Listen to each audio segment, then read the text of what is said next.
welcome at our sparkling conversation for the week. Our guest speaker for the day is Chris de Beer, and he's going to challenge us with our communication. Thank you, Chris. Okay, thank you, Relin. A big welcome to everybody. It's always nice to see your faces.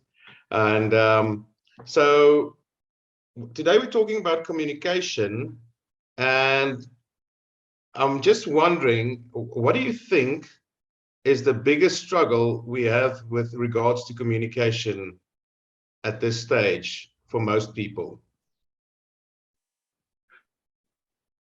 Does anybody want to try and answer?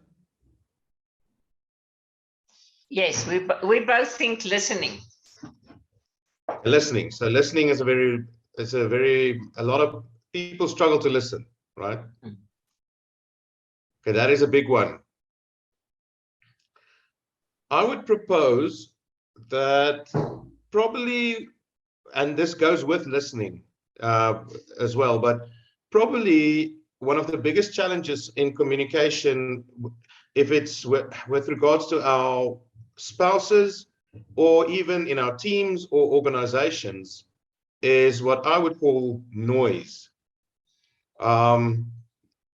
We live in a very, very noisy world. We live in a world where people are absolutely bombarded with messages from a lot of places, and unfortunately, our digital devices has only, how can I say, made this problem a lot worse. So we live in a very noisy world. And the question is, how can we communicate well in this noise?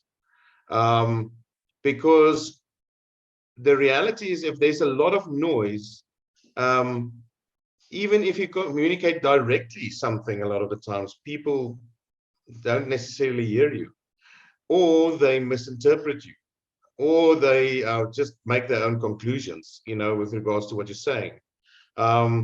It's very interesting that the guys from Story Branding and Business Made Simple, they will tell you, for somebody to really internalize something, they've got to hear it about 8 times, right? And that's just reality. So there has to be some way we have to navigate ourselves in this noisy world. And here's the thing, in a noisy world, clarity will always win. Clarity, I'm going to say that again. In a noisy world, clarity will always win. It's not the guys who communicate the flashiest. It's not the guys who shouts out loud.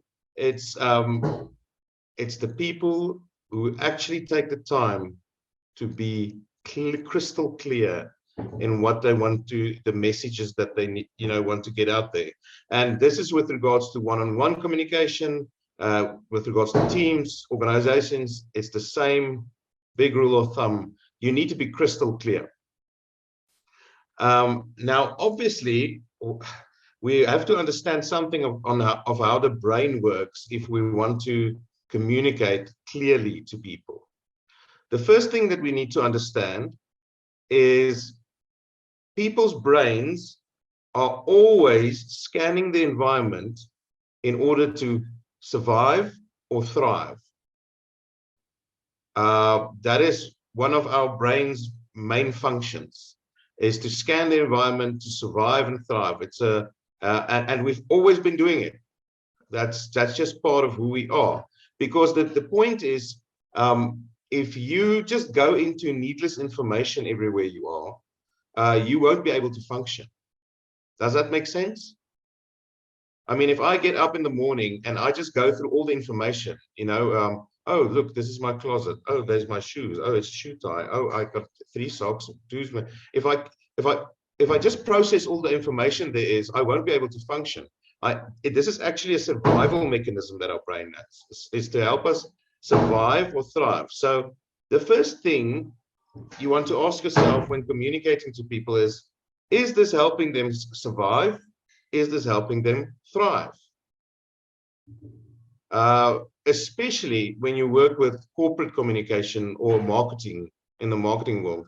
But I found actually that it works just as well for one-on-one communication. You know, if I can try and understand how my message helps people survive or thrive, it's just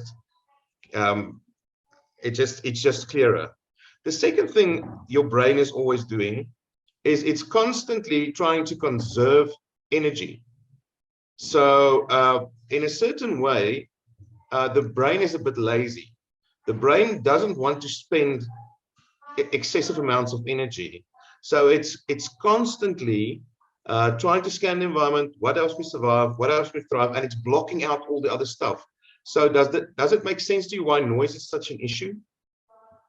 Because if there's a lot of noise, our brain just blocks out a lot of stuff because it's only scanning for what will help me survive, what will help me thrive. And then we've got another bit of a challenge in what Donald Miller would call the curse of knowledge, is when we communicate about something that we know really a lot about.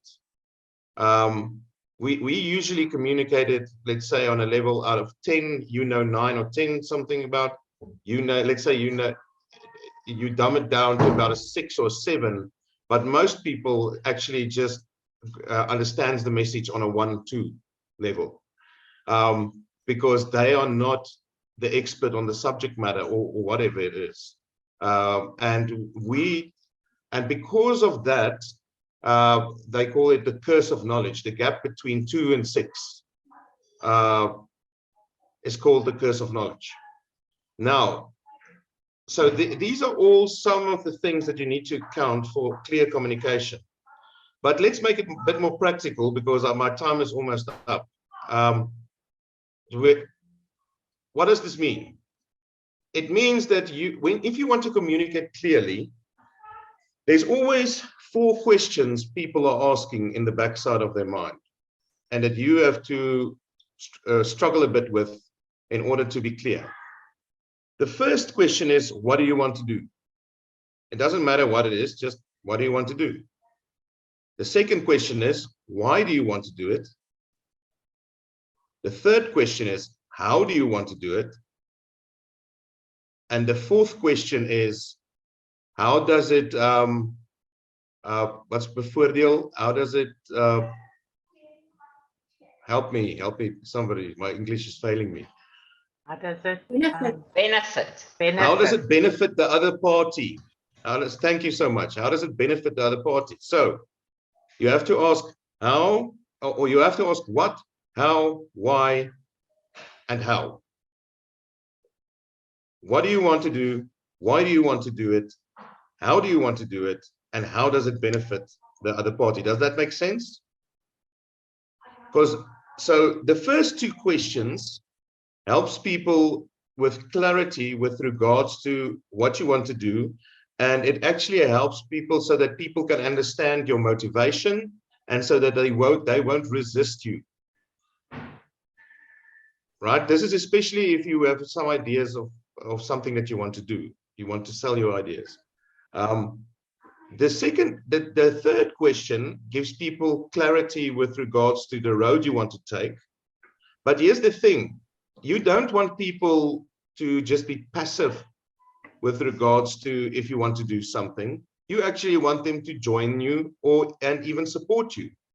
You know, in any plans that you make or anything that you want to do, you want people support. And that's why the fourth question is so important, is that you need to actually answer, how does it benefit them? And if you can go through the trouble I've found, and these 4 questions are excellent for answering in so many forms of communication. It can be an email, it can be a proposal, it can be some kind of marketing collateral that you're developing. Always answer those 4 questions and try to answer them as simple as possible, because that helps with clarity. And that's my couple of minutes on communication today.